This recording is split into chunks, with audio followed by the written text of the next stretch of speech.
Você pensou isso? É sério.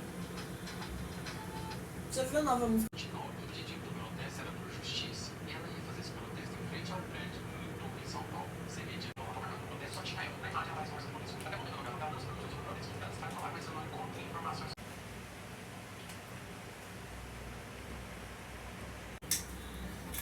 Peraí que eu tô botando crédito pra minha boca.